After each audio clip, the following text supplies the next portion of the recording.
Hari ini 1 November 2024. Ya, awal bulan baru buat kita semua. Semoga kita dilancarkan di bulan ini. Now kita akan bahas XAUSD seperti biasa. Saxo kita ngomongin di daily. Ya, teman-teman bisa perhatikan kalau misalnya kita ngelihat di daily, ya, pembentukan yang terjadi adalah up kenceng. Di sini up signifikan, lalu dihajar sekali untuk drop, dan teman-teman bisa perhatikan di sini dia tertahan di area yang sama untuk melakukan pembentukan uptrendnya kembali. Ya, ini cukup menarik kalau misalnya kita perhatikan. Kenapa? Ini saya hapus dulu beberapa angka-angka yang tersedia di sini. Saya akan ambil angka-angka yang terbentuk dulu di bawah-bawahnya. If I check by garis, teman-teman bisa ngelihat di sini ada level yang dipertahankan oleh XAUSD kemarin, yang dia tidak berhasil close di bawahnya itu, yaitu di 2742 sih. 2742 dia drop, tentu dropnya lebih dalam daripada 2742, tetapi close-nya di atas 2742 ya. Dia tentu lebih dalam drop dibanding 2742, tapi close di atas 2742. Itu dulu yang pertama kali kita perlu perhatikan. Namun kalau misalnya kita tarik semua garis-garisnya termasuk PDL semalam, PDL semalam itu ada di 273169. Ini usah saya besarkan lagi, 273169, kisaran segini lah, 27317 lah. Ya.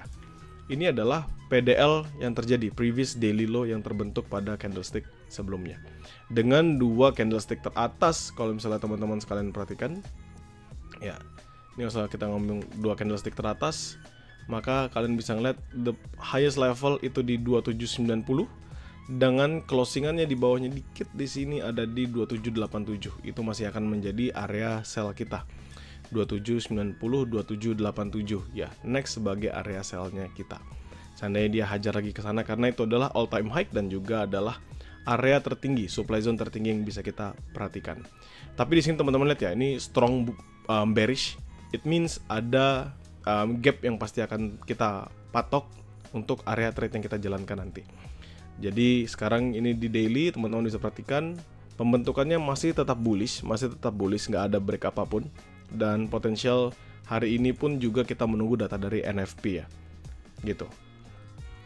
Now kita ngomongin di H4, balik ke Oanda. Nah di H4 Oanda ini kita ngomonginnya naked chart aja. Ini tentu gap yang signifikan dari jam 8 2773 dia closing sampai di 2740 ya. Ini gap yang signifikan yang nanti bisa kita perhatikan untuk trade yang kita jalankan. Oke, ini adalah gap yang signifikan. Jadi nanti pasti ada area-area sell di sekitaran sini. Tentu ada. Lalu teman-teman bisa perhatikan up, drop, ketahan, baru dia mulai bullish kembali. So kita juga bisa tahu di sebelum-sebelum di sini akan ada area buy yang oke banget buat kita entry ketika nanti dia masuk. Nah, kita ngomongin di H1, area trade kita yang akan kita jalankan. 2784 saya hapus dulu, 2776 saya hapus dulu, biar nggak gitu pusing. Ini hapus. 2749, 2747 saya hapus dulu. 2731 ini masih tetap bisa di stay. Nah, sekarang kita ngomongin pembentukan yang terjadi saat ini. Kalau kita tarik dari pertama kali dia breakout drop signifikan ke bawah di sini, kita tarik sampai paling bawah 618 itu ada di 2762 teman-teman. Ya, 2762.955, it means 2763. Ini kalau saya tarik dari sini. Nah, ini saya tarik bawahnya dikit. Oke. Ini adalah area satu yang kita tunggu.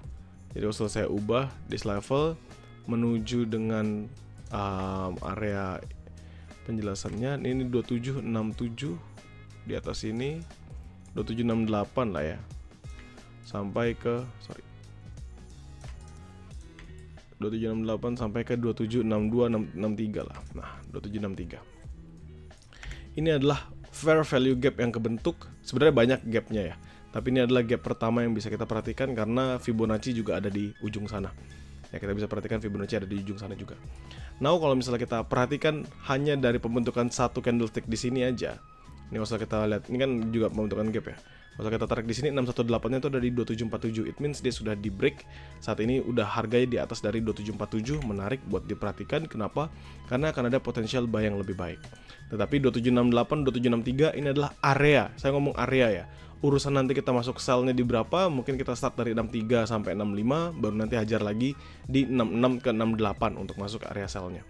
Tetapi ini adalah area pertama yang akan saya masuk untuk sell terlebih dahulu. Oke. Sedangkan kalau misalnya buy ada di berapa aja. Nah, buy ini lebih menarik. Kenapa? Karena dia membentuk area-area yang jauh lebih bagus di bawahnya untuk mempertahankan pergerakan. Tentu area paling dekat banget, ya, area paling dekat banget adalah, kalau misalnya kita balik ke H1, area paling dekat banget adalah area ini. Ini saya kalau taruh di bawah 2734.9. Jadi kalau kita buka jadi candle, saya tarik dari candlestick ini sampai ke atasnya. Kan 2734.9 ini 2735 lah ya, kalau misalnya kita bisa buletin. Jadi 2735, saya tarik di sini kan 2734.9, di sini 2737. 2737.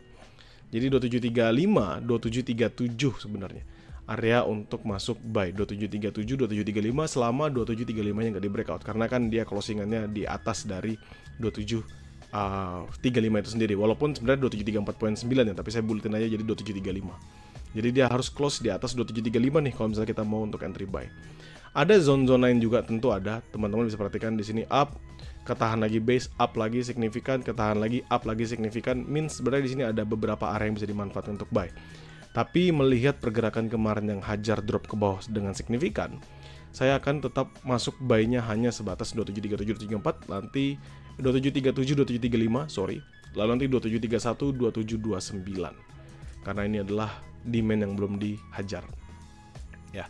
Ini akan panjang cerita sell-nya. Kenapa ya? Karena tentu pergerakannya masih akan jauh lagi dia bergerak. Kalau misalnya kita ngomongin dalam lower time frames, kalau misalnya kita ngomongin M5 misalnya. Nah, teman-teman akan lihat di M5 ini bullish bagus ya, bullish bagus. Ini kan nahan terus dari tadi. Bullish bagus, atasnya juga sama. Jadi potensial dia bisa growth lebih baik, growth lebih baik, growth lebih baik untuk melanjutkan penguatannya. But let's see. H1 kita balik, tentu teman-teman bisa sell juga di beberapa zone lainnya, tapi menurut saya hanya 3 ini dulu aja yang patut untuk diperhatikan. 6863, 9088, nih 9088 atau 87 tadi, totally the same. Dan 3735, sebatas ini aja. Kenapa? Karena ini strong banget dia bearish. Memang kalau misalkan lihat dari MACD-nya sudah golden cross, RSI-nya sudah mulai ada penguatan, tetapi tetap saja bearish kemarin itu sangat signifikan, kecuali dia berhasil strong bullish sampai tembus breakout. Jadi kita bisa tahu, oh ini akan ada perubahan ketika apa? Ketika dia berhasil break 6863 tadi. Why? Karena tentu kita tarik dari Fibo, kita sudah ngeliat area tersebut. Kalau misalnya kita tarik dari highest levelnya aja sampai paling bawah, ya 618 tuh ada di 2767, sama aja teman-teman. Jadi 6368 itu sudah mencakup baik itu dari break pertama kali maupun dari all time high-nya dia sendiri. Jadi ini area yang paling berpengaruh ya. Berpengaruh kalau misalnya nanti kita harus masuk sell position 6368. So let's see what will happen. Semoga ada rezekinya di sana. Sedangkan untuk area sisanya ya teman-teman tinggal perhatikan dari lower time frame. Tapi kalau misalnya saya akan patok 6368, 3735, 3129, 9088, hanya itu saja. Untuk medium risk, di mana medium risk saya jauh akan ada di 17 sampai 15. Area medium risk saya kalau seandainya saya harus nge-buy sekali lagi. Ya. Semoga membantu, nothing to be worry about teman-teman, karena setiap hari Jumat saya pasti akan selalu share mapkingan ini juga di dalam grup publik, nggak cuma di Growcount aja. So thank you buat teman-teman sekalian, jangan lupa pastikan kalian sudah menyesuaikan dengan metode trade yang kalian jalankan.